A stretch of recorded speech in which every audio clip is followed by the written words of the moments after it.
Wii U, for better or for worse, was a video game console.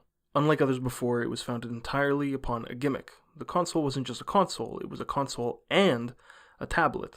The reason someone might call it a gimmick is because this was kind of a trick. See, it actually was just a console. A console which, in addition to streaming a video feed through your TV via cable, also displayed video in the screen of a large wirelessly tethered tablet. Of course, the tablet wasn't just a screen, it was loaded with more features than minutes of battery life, but that's not what matters. What matters is that this console could stand on its own and deliver gaming experiences. This tablet could not, so it's a gimmick. Now, the console's central user interface gimmick cleared the runway for a few different gameplay gimmicks. The way I see it, there are two classes of gimmick in games on the Wii U. There were what I'll call view gimmicks, in which the secondary screen was used, as the name suggests, to display some manner of alternate or supplementary or mirrored view to that which was on the big screen, the primary view. Examples, stuff like maps or inventory systems delegated to the controller screen and accessible at all times to the player. Some more ambitious games would make use of the screen's touch features for little mini-games. You'd see these sorts of view gimmicks in a lot of single-player games. If you'd like to know more about this, you can check my Zombie U and Pikmin 3 videos. Thanks for watching. The other class of gimmicks were those that enabled what we call asynchronous multiplayer. What does that mean? Well, you ever see synchronized swimmers? The idea is that they do the same shit at the same time. What might be cool in the pool isn't guaranteed to be cool on the Wii U, though. Asynchronous multiplayer is more like a community pool. Everyone's doing their own shit. Some people might even be shitting in the pool. I knew a kid one time in summer camp who thought he saw a toy at the bottom of the pool, so he grabbed it and turned out it was someone's fat turd, and it disintegrated in his hand, and then we all had to evacuate the pool. Anyways, asynchronous multiplayer, as it was on the Wii U, was about getting different players using different interfaces to play different roles in the same game, cooperatively or adversarially. You could have a game where one guy's swimming, one guy's the lifeguard, and another guy's the one that's shitting in the pool. Now, this wasn't something new given this console. Async multiplayer had existed before. I could and would and am bringing up as an example the N64 game Perfect Dark's counter-operative mode. But the controller's gimmick here made things different. Players playing the same game could play in fundamentally other ways from each other given the different interfaces. The new gamepad and Nintendo's respectable insistence to make all previous Wii controllers forwardly compatible with the new console meant that here alone you could theoretically have a player using touchscreen controls, one using motion controls, and another, probably your shitty cousin, mashing good old buttons on a Mad Catz, somehow this ragtag gang of fuckers all playing together. It also meant that you had to invest in a fucking bucket to store all your controllers now. Here's mine. It's also where I store extension cables and printer ink. Thanks for watching. Of the two classes of gimmick, the one I cared more about was async multiplayer. That was the tightest shit. Also, rewinding the clock and putting this all back in context, view gimmicks at the time were something that were already being experimented with, mostly through integrations between console-type games and the extra screen everyone had in their pocket, or maybe they were just happy to see me, their smartphones. It's a shame I can't capture footage of it since it's been shut down, but there were once a set of companion apps for Ground Zeroes and Metal Gear Solid 5 that turned your phone into an always-on map screen. It was the coolest shit. Actually, my first time playing Ground Zeroes was with that app. It was really awesome. It was an integral part of the way I played. You could do stuff like call in support and helicopter pickups and play back cassette tapes without having to enter the game's clunky menus. I've read people citing their invaluability for speedruns and shit. Must be rough now that they're gone. Anyways, all that to say, the view gimmick was something already on people's radars. Their radars on their phones. Huh?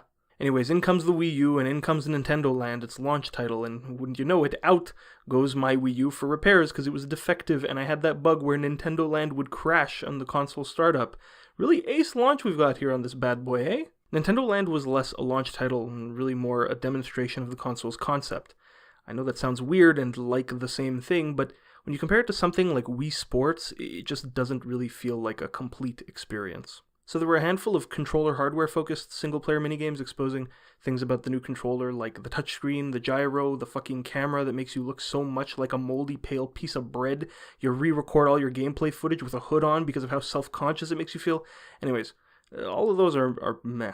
The real draw here were the multiplayer games. Finally, Nintendo's put you in their land. Gonna show you what this new console and this crazy controller are all about.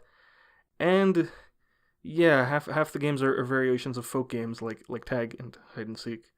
To be clear, I'm not debasing this. Hide and Seek is dope, and no local multiplayer game I know had ever been able to get it right, what with screen cheating and shit. Having a second screen didn't just mean you could display multiple views to a single player, but it meant that a second player could have a view which was physically concealable from the other player, masking critical information about their position and actions, among other things.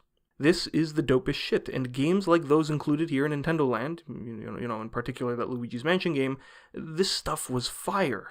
In total, Nintendo Land had 6 multiplayer games. 3 of them, half of them, were each uncreative but very fun composites of 2 other gameplay systems at a time, one used by each player. So in Zelda, player 1 used motion controls to perform sword fighting, while the other player was assisting them via an on-rail shooter system. In Metroid, a pair of players fought off packs of enemies, one as a third-person shooter with the sort of movement and controls you'd expect, and the other from the air, controlling a hovercraft with controls not dissimilar to those you'd use in any other game to pilot a helicopter. And finally, Pikmin. One player was playing a beat-em-up, and the other was playing, Pikmin. This one is the weakest of the bunch. The other 3 multiplayer games in Nintendo Land, the other half of them, the Luigi one included here, were all just remixes of Tag and Hide and Seek, as mentioned. So, much more creative than the others in the sense that these were not composites of games you were already expected to be familiar with. Such a simple novelty wasn't what these ones were about. These were games that you could not experience on any other platform, but still, they kind of fell flat. I mean, none of them were bad per se, but bar maybe the Metroid one as an exception, none of Nintendo Land's multiplayer games were interesting enough to stand on their own as anything close to whole. And for a long time, that was kind of the way it was for the rest of the Wii U's library. Time to time, you'd hear a little peep about some asynchronous multiplayer game or mode appended to an existing game, but more often than not, every title for the system half-assedly implemented the view gimmick. Nothing really came out that proved substantially what could be done as far as asynchronous multiplayer went on a concept console like the Wii U. The ease with which some of its groundbreaking titles later found themselves ported over to other platforms, a testament to this. Let me paint the picture for you of what it was like to be an owner of this machine at the time, sold on the revitalization of couch multiplayer and seeing none of that. Faith was something you'd begin to lose. Nintendo and chill, more like hope and cope. But throughout this all, 3 upcoming experimental games played the role of the light at the end of the tunnel. They stood to prove everyone wrong about this glorified iPad console. Star Fox, Project Giant Robot, and Project Guard, all headed by Miyamoto, the man himself, when he wasn't destroying Pikmin, were the 3 games that were promised to finally demonstrate the sort of play that could only take place on Wii U. Fast forward to today, Giant Robot, it was cancelled. Star Fox, let me put it this way, I bought Star Fox Zero specifically for this video, and after playing a few levels I decided this was not worth playing again just to capture footage. I bought this game specifically to capture footage of it, and I have decided not to capture footage of it. That's a take. Project Guard, which eventually became Star Fox Guard, a stocking stuffer for Star Fox Zero itself, Star Fox Guard is bar none the greatest game on Wii U. The game's about defending a central point from enemies who traverse your base's maze structure until all waves are defeated or you lose. Unlike other tower defense games, which are often about strategy and automation, Guard puts you in the role of a security camera monitor and manual operator. The gamepad shows a top-down, low-fidelity blueprint-like view of the base, while the television displays an array of 12 camera screens with the active camera in the center. The active camera, of course, being the one you are currently controlling, which, it's worth pointing out, you can only control one camera at a time. The others, unless you summon them, will either remain static or be subject to manipulation by forces other than yourself. That includes things as simple as the elements on these dangerous alien planets, but also, of course, the enemies. So, the robots are cleverly split into 2 categories, attackers and distractors. Attackers are the ones who will enter the base and make their way towards the center. If they reach it, it's adios, amigos. Some of them have different characteristics, which, as a player, you'll need to remember to handle them effectively. For instance, it's important to remember that one of the most basic enemy types requires 2 hits to kill. However, after the first hit, his body is destroyed, leaving only his head to roam. The issue, of course, being that removing that extra weight makes it much faster and also much shorter. And given the camera placement, pulling off a second shot might be more or less difficult depending on when and where the first one was made. The game also makes good use of the gamepad here to wean you up its difficulty curve. The early levels teach you that relying on the radar to track enemy movement is a great way to manage things, but slowly they introduce special attackers who are invisible to the gamepad but visible on the camera feeds. Then of course, once they've gotten you used to that, they come up with guys who are cloaked to the cameras but show up on the radar. Those are just a few examples, but imagine there are more. Now of course, predictable attacker robots like this should be more than manageable with experience. I mean, Christ, got more cameras up in here than Jake Paul's house. Is that joke dated? Probably. Anyways, that's why while the attackers pose a threat to your base that an effective coverage can counteract, the distractors pose a threat to the effectiveness of your coverage. The distractors are all about fucking with you while you try to focus on the actual threats, and most of them are super creative. Anything you can think of in terms of fucking with cameras, they do. From rotating them to look away from an enemy intrusion to straight blowing them up or airlifting them away, these distractor robots can cause absolute chaos and make it practically impossible to keep tabs on every enemy intrusion. I don't have a clever way to write this in, but one of my favorites is the TV bot, which does that old movie trick where it hangs in front of the camera and shows a single static frame of normal environment. The only way to tell, of course, is by trying to move the camera and seeing the view not change. This is like super fucking inventive. As the game progresses and you complete level after level, you unlock new planets with new environmental hazards and new types of enemies to always keep you on your toes. There's even some boss fights thrown into the mix, which holy hell I would not have believed possible, but damn, gotta give it to him, this shit works. The story's like, meh. I mean, it didn't have to be good. Who looks at this whack-ass console and goes, oh damn, I wonder what kind of stories they're gonna be able to tell with this shit? No. This thing's about making weird games, my dude. And so while there's a Star Fox story tacked onto Guard, it doesn't detract from the core system-driven experience this game is. As a matter of fact, to spice things up, you regularly unlock bonus missions for levels you've already completed, which have nothing to do with the story and everything to do with creative challenges. It's like VR mission kind of stuff, like, okay, do the level, but you only have 10 bullets, or do the level, but you only have one camera. There are close to as many of these as there are story missions, which is awesome, but also the reason I don't want to spoil any more of them. To me, this is the most valuable part of the game. They're all really good. Of course, this was a Wii U title, so it should go without saying, but there was a level editor and an online challenge mode. The editor itself and the peek it gives you under the hood of how the system manages swarms is not exactly what you'd expect, and I'm not really sure I could accurately describe it. It's like closer to video editing than level editing, if that makes any sense. And then the idea is that you upload your custom challenges to the network and other players can take them on for points. Now here's something you might have been wondering, having stared at whatever footage I've been throwing up here for the last few minutes. It'd be normal to ponder how the fuck any of this is manageable or fun. I mean, I'm the freaking guy who said that Pikmin 3 was too stressful for me. Well, see, I've left out a key piece of information about the way Star Fox Guard is played. Guard is, indeed, a local asynchronous multiplayer, a couch co-op game. But not in the way you might think given how this console launched. Unlike Nintendo Land, where each minigame's concept was founded on unique players using unique controller interfaces, one of which had a secondary view embedded into it, Guard goes at this all differently. Instead of being about two players using two different controllers, it asks, in a two-screen setup, does a second player even need a controller? And that is a really good question to ask. See, darting your eyes up and down between the TV and the gamepad is not good shit. It's bad shit. Forget the cognitive lag introduced by context switching, just the time it takes your eyes to physically readjust focus between the two different distances is enough to make the experience unplayable. That's what a second pair of eyes are for. Now, I haven't been able to find a single official word about this game being multiplayer. I'm actually considering that the reason for that might be legal in nature, but given the game's marketing imagery and the way they demoed it live at presentations, it's very clear that it was intended as a multiplayer experience, which works as follows. One player on the gamepad keeps tabs on the map's radar functionality to spot enemy activity inside the base.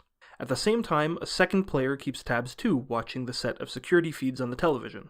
When player 2 spots an enemy on one of the screens, they relay that information to player 1, who then makes a decision based on camera positions as to which one to select via touchscreen to commandeer and use to shoot down the target. Hold on. Fuck, where'd he go?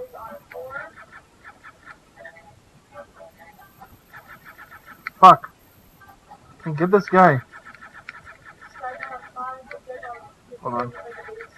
It's okay, I got him. Fuck, I can't put him over there. I need to kill these guys first. There's a lot to unpack here, and I consider discussing too much of this spoiling the game mechanically, but I want to highlight a few things that show the strategic depth here. First, I didn't mention this before, but as player 1, you actually have a moment prior to starting each levels where you get to move the cameras wherever you'd like on the map. As player 2, though, you don't have access to that map or knowledge of those camera positions, and so don't have the same understanding of the lay of the ground as player 1. So when player 2 signals a camera number to player 1's attention, it's up to player 1 to interpret that information properly, knowing that it comes incomplete from player 2's perspective. For example, one of the enemy types holds a large shield, perfectly angled between themselves and the camera closest to them. So when player 2 communicates to player 1 that a shield robot is visible on a particular camera, player 1 will then look for that camera on the map screen and then mentally trace lines from the other cameras to pick one which would have a line of sight on the exposed side of the shield robot if it were rotated. This is something that player 2 doesn't have enough information to know is possible, in the same way that spotting the robot in the first place is not something player 1 would have been able to do alone. And that, I think, is the idea. It's enough information, hopefully, for you to be able to appreciate the game, but also not too much that I've ruined it for you if you're interested in picking it up. It's a fantastic asynchronous multiplayer concept, which is exactly the sort of thing only doable on Wii U. But what takes it well and past all of the minigames from Nintendo Land is the creativity in its level design, and the way it progresses in challenge and its wealth of content, like a full-fledged fucking game. The game is elevated by this stuff. Star Fox Guard proves that a complete game can exist based entirely on a gimmick. It is the best Wii U game. In case you missed it, probably because I haven't actually mentioned it here, but one of my arguments here is that if you own a Wii U, you should own this game. Like if you own a Wii U and you don't own this game, you are making a mistake. I've seen it used for less than $9 Canadian, and you can get it new for like 30, so in American it's like $20. But again, if you do, please consider the unspecified multiplayer nature of this game. I am not lying when I say that while technically functional, this game is impossible to play alone. So big whoop, a critic as astute as myself can go ahead and praise this game as the best on a console a few years after the fact. Sure. But it's not worth anything if nobody's really talking about the game, or ever has. Why? For, as good as it is, did Star Fox Guard flop? Finally, it's time to reveal the meaning of this video's title.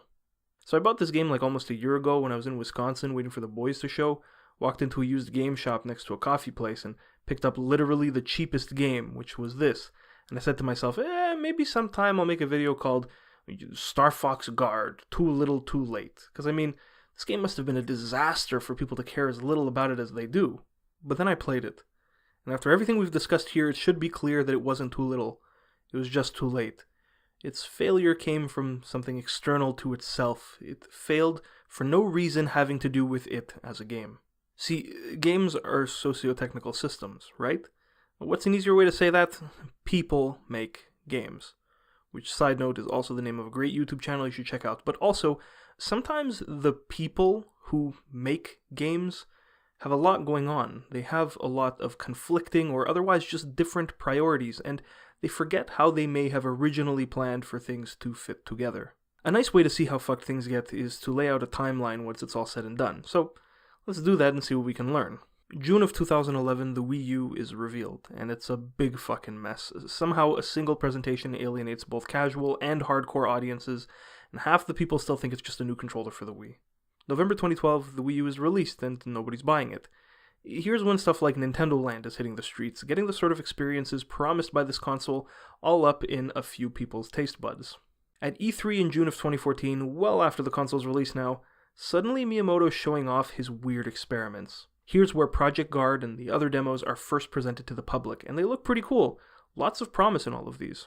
A year later at E3 2015, during the digital presentation, Star Fox Zero alone is the focus of the day. Nay, Miyamoto decides that we are now living in the year of Star Fox. And that'd be great and all if it weren't for something I left out. March of 2015, 3 months before E3, the first mention of two little letters that would change everything.